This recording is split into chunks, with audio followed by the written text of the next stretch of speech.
Welcome dear rockers. आज हम देखेंगे वेस्टर्न मूवी। दोस्तों, क्या हो अगर सारे खाने के रिसोर्स से खत्म हो जाए, दुनिया का नेचुरल इकोसिस्टम नष्ट हो जाए, लोग कैसे जिएंगे और अचानक बीच में रोबोट आ जाए तो क्या होगा, यही इस मूवी में दिखाया गया है। तो इस मूवी की शुरुआत पोस्ट एपोकलिप्टिक इरा में होती है, जब पृथ्वी का नेचुरल इकोसिस्टम बिल्कुल नष्ट हो चुका है और सिर्फ जेनेटिकली म्यूटेटेड पौधे उगाए जाते हैं।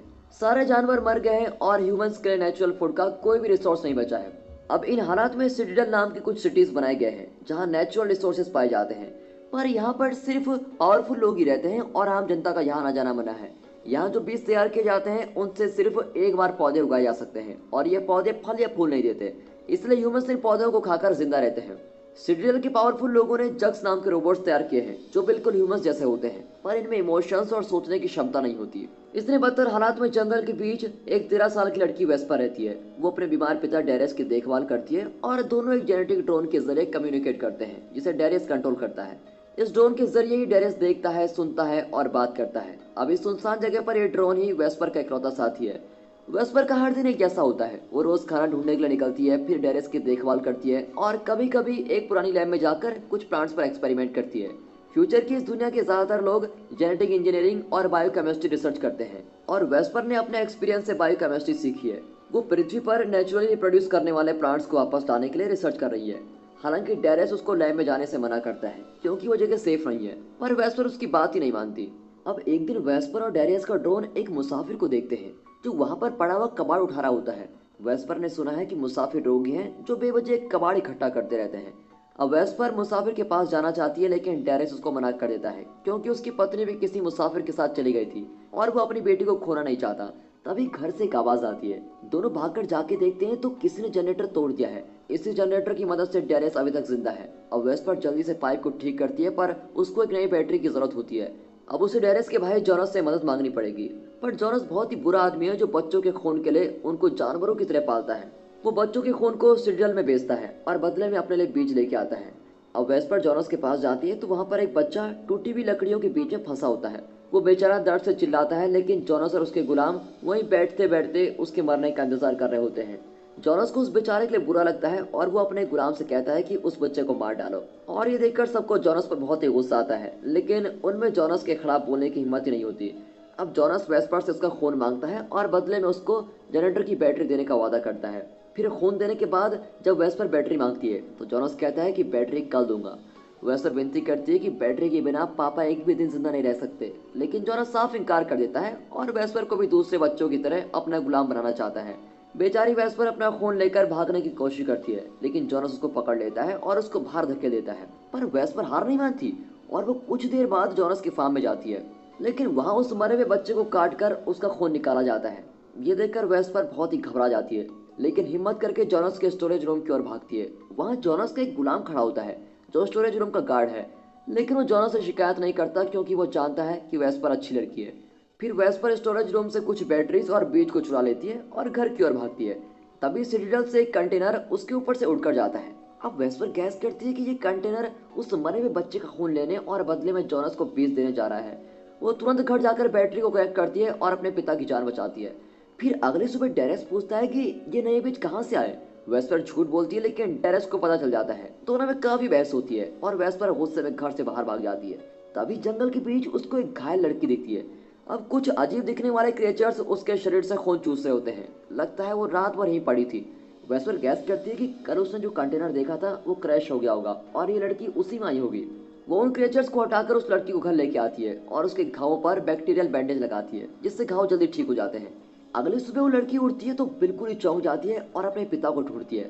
तब पता चलता है कि वो और उसके पिता उस कंटेनर में ट्रेवल कर रहे थे और उसके पिता उस जंगल में कहीं घायल पड़े होंगे। वो वेस्पर से कहती है कि अगर तुम मेरे पिता को ढूंढने में मेरी मदद करोगी तो मैं तुम्हें और तुम्हारे पिता को सिटिडल ले चलूंगी। वेस्पर अपने पिता के साथ सिटिडल में एक बेहतर जिंदगी गुजारना चाहती है, इसलिए वो तुरंत मान जाती है। डेरेस तो मना करता है, लेकिन फिर भी वेस्पर अपने फैसले पर टिकी होती है।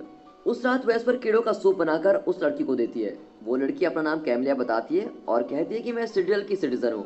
वहाँ खाने की कोई कमी नहीं है और इंसानों के लिए बहुत ही अच्छी फैसिलिटीज भी हैं। तभी अचानक डेरियस को दौरा पड़ता है और वेस्पर घबरा जाती है, पर कैमलिया आकर डेरियस को किस करती है और वो तुरंत शांत हो जाता है। कैमलिया बताती है कि सिटिडल में सबके पास ऐसी पावर्स हैं जो उन्हें जेनेटिक इंजीनियरिंग के जरिए मिले हैं।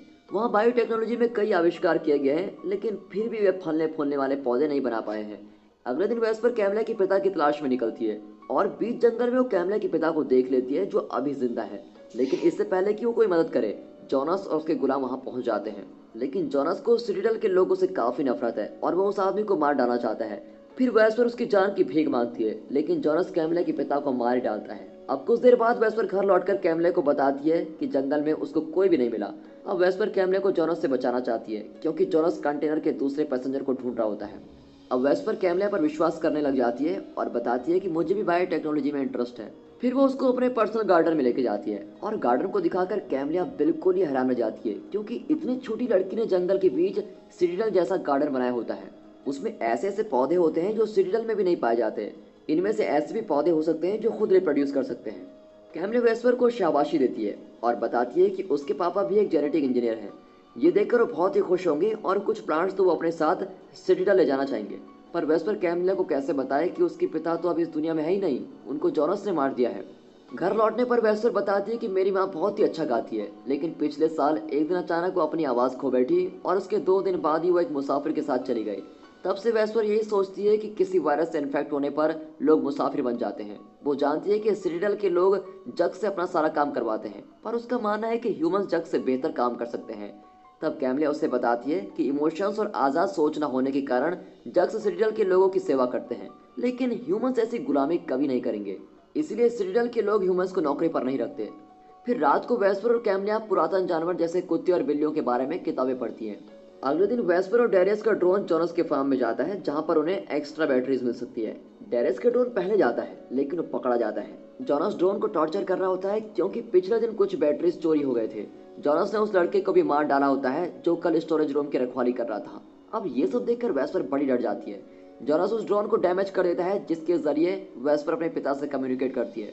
जोनस को शक होता है कि उस कंटेनर की दूसरी पैसेंजर वेस्पर के घर में ही है, लेकिन लाख पूछने पर भी वेस्पर कैमला के बारे में कुछ नहीं बताती। लेकिन जोनस उसका विश्वास ही नहीं करता। किसी तरह उसको चकमा देकर वेस्पर ड्रोन को लेकर भाग जाती है। अब जोनस के गुलाम उसका पीछा करते हैं और उसको पकड़ लेते हैं। फिर वो एक गर्म लोहे से उसकी पीठ पर निशान बना लेते हैं, जिससे ये पता चले कि अब वो जोनस के गुलाम है। अब उनके जाने के बाद वेस्पर घर लौटती है और ड्रोन को ठीक करने की कोशिश करती है। वो कैमले से कुछ नहीं कहती, लेकिन अचानक कैमले की गले लग जाती है और फूट फूट कर रोने लगती है। अब जरा शांत होने के बाद वो कैमले को उसके पिता की मौत के बारे में सब कुछ बता देती है। अब दोनों जंगल के बीच एक तालाब पर पहुंचती है, जहां कैमले के पिता की लाश तैर रही होती है। कैमले रो रो कर अपने पिता को सीने से लगा लेती है।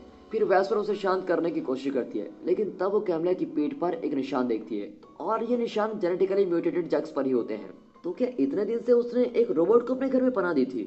और इस बात से वेस्पर बड़ी कंफ्यूज होती है, क्योंकि उसे यकीन है कि कैमले रोबोट नहीं बल्कि ह्यूमन है। तब कैमलिया बताती है कि मैं एक जग हूँ और मेरे पिता ही मेरे क्रिएटर हैं, लेकिन उनकी सबसे बड़ी गलती ये थी कि उन्होंने मुझ में इंटेलिजेंस भी दे दी। दरअसल मैं और मेरे पिता सिटिडल छोड़कर जा रहे हैं, क्योंकि एक इंटेलिजेंट रोबोट बनाने के जुर्म में सिटिडल के ऑफिसर्स मेरे पिता को सजा देने वाले थे। अब वेस्पर समझ जाती है कि कैमरा उसको सिटिडल नहीं ले जाना चाहती थी, बल्कि अपने पिता को ढूंढने के लिए वेस्पर को यूज कर रही थी। और इस बात से गुस्सा होकर वेस्पर कैमलिया को धक्का देकर अपने पिता के पास लौट आती है और ड्रोन को ठीक कर देती है। तब डेरियस वेस्पर को समझाता है कि जग्स अपने क्रिएटर के बिना नहीं रह सकते, इसीलिए कैमलिया अपने क्रिएटर की तलाश कर रही थी। इसमें उसकी कोई गलती नहीं है। कुछ देर बाद कैमलिया घर आती है और छुरी से खुद को मारने की कोशिश करती है, क्योंकि वो अपने पिता के बिना अब रह ही नहीं सकती। पर वेस्पर उसको रोक लेती है और कहती है कि क्या तुम मेरे नए पौधों को देखे बिना ही मर जाना चाहती हो? फिर वो कैमलिया को अपना नया पौधा दिखाती है जो खुद पनपने लगा है। इस बारे में वेस्पर को बहुत रिसर्च करनी है, लेकिन कम से कम ये तो प्रूव हो गया कि फ्यूचर में जेनेटिक इंजीनियरिंग के बिना पौधे नेचुरली भी उगाए जा सकते हैं और ये धरती पहले की तरह हो जाएगी। फिर वेस्पर कैमले का डीएनए चेक करती है तो उसमें पौधों का डीएनए भी होता है। कैमले बताती है कि उसके पिता ने अपनी रिसर्च से पता लगाया था कि एक बार यूज होने वाले बीजों को भी फर्टिलाइज करके नए बीज बनाए जा सकते हैं, और इसी रिसर्च फाइंडिंग को छीनने के लिए सिटिडल के ऑफिसर्स उनके पीछे पड़े हुए थे। अब कैमले और वेस्पर अपने इस रिसर्च फाइंडिंग के साथ सिटिडल के अंदर रिफ्यूजी बनकर जाने का फैसला करती है। वहां जाकर वे अपनी फाइंडिंग का डेमो देंगी, जिससे इंसानों की प्रॉब्लम्स खत्म हो जाएंगी। अब वेस्पर अपने पुराने लैब में कुछ लेने जाती है। इसी बीच जोनस उसके घर आकर कैमले को देख लेता है और जान जाता है कि वही कंटेनर की दूसरी पैसेंजर है। वो उसको टॉर्चर करने लगता है। कैमले उसको सेड्यूस करने की कोशिश करती है, पर बात नहीं बनती। इतने में वेस्पर लौट आती है और जोनस को मारने लगती है। फिर दोनों लड़कियां जोनस के हाथ पैर पर छुरा मार देती हैं। अब वेस्पर चाहे तो जोनस की जान भी ले सकती है, लेकिन वो ऐसा नहीं करती। वो जोनस को अपना प्लान बताती है और उनका साथ देने को कहती है। अब जोनस कुछ देर सोचता है लेकिन बिना कुछ कहे चला जाता है। सिटिडल के ऑफिसर जोनस को कांटेक्ट करते हैं और वो उन्हें कैमरे के बारे में बता देता है। और कुछ घंटों बाद रेड की एक अजीब सी लहर घर में घुसती है। इससे वेस्पर और कैमरे टेबल पर चढ़ जाती है, लेकिन रेड पूरे घर को अपने लपेट में लेने लगती है। अब इससे पहले कि रेड उनको छू सके, लहर अचानक रुक जाती है। दोनों सोचती है कि वे बच गए, लेकिन असल में रेड ने कैमरे को डिटेक्ट कर लिया है और कुछ देर में सिटिडल की आर्मी कैमरे को पकड़ने यहाँ पर आएंगे। कैमरे कहती है कि हमें जल्द से जल्द इस घर को छोड़कर जाना होगा, लेकिन डेरेस हमारे साथ नहीं आ सकता। पर वेस्पर अपने पिता को छोड़कर जाना नहीं चाहती, पर डेरेस उसे कन्विंस करता है कि इस बार उसे ये मुश्किल फैसला करना ही पड़ेगा। अब कैमले और वेस्पर अपने बैग्स को पैक करके वहां से निकलती हैं। कुछ देर में सिटिडल की आर्मी आ जाती है और घर को ब्लास्ट ही कर देती है। और घर को जलता हुआ देखकर वेस्पर वापस आना चाहती है, लेकिन कैमले उसको रोक लेती है। यहाँ सिटिडल के कुछ लोग जोनस के घर जाते हैं और उसे खत्म ही कर देते हैं, क्योंकि जोनस उनके बुरे कामों के बारे में जान गया है। अब वे जंगल में वेस्पर और कैमलिया को देख लेते हैं और उन्हें चेस करने लगते हैं। वेस्पर जंगल के सारे रास्ते जानती है, इसीलिए वो और कैमलिया एक सेफ जगह पर छुप जाती हैं। कैमलिया जानती है कि सिटिडल के ऑफिसर्स किसी भी तरह इन दोनों को ढूंढकर मार डालेंगे। वो वेस्पर को बचाना चाहती है और खुद ऑफिसर्स के आगे सरेंडर करने का फैसला करती है, लेकिन वेस्पर उसको जाने नहीं देती। लेकिन कैमलिया उसको कन्विंस करती है और अपनी नई बेस्ट फ्रेंड से अलग हो जाती है। अगले दिन वेस्पर जागती है तो वो बिल्कुल अकेली होती है। अब उसका कोई भी नहीं है। वो बहुत दुखी होती है और अपने घर की ओर चलती है। घर बिल्कुल राख हो चुका है, लेकिन बाहर कुछ बीज होते हैं। जोनस के गुलाम भी अभी वेस्पर के साथ रहने का फैसला करते हैं और आखिरी सीन में दिखाते हैं कि सब मिलकर जंगल के निचले हिस्से में पहुंच जाते हैं जहां मुसाफिर रहते हैं। वहां मुसाफिरों का एक टावर होता है। वेस्पर किसी से बात नहीं करती और सीधे टावर पर चढ़ने लगती है। ऊपर पहुंचकर वो सिटिडल सिटी का पूरा व्यू देख लेती है। फिर वो अपने साथ लाए हुए आखिरी बीजों को हवा में फेंकती है और ये आशा करती है कि ये बीज धरती पर गिरकर नए पौधों को जन्म देंगे, जो इस दुनिया को फिर से हरा भरा और खुशहाल बना देंगे। और दोस्तों, इसी के साथ ही मूवी यहाँ पर खत्म होती है। दोस्तों, अगर ये मूवी आपको अच्छी लगी हो तो वीडियो को लाइक कर दें, और वीडियो अच्छी लगी हो, एक्सप्लेनेशन अच्छा लगा हो तो भी लाइक कर दें, और चैनल को सब्सक्राइब करना बिल्कुल मत भूलेगा। बाकी मिलते हैं ऐसी मजेदार मूवीज के साथ, तब तक के लिए गुड बाय, अपना ख्याल रखिए, and finally thanks for watching.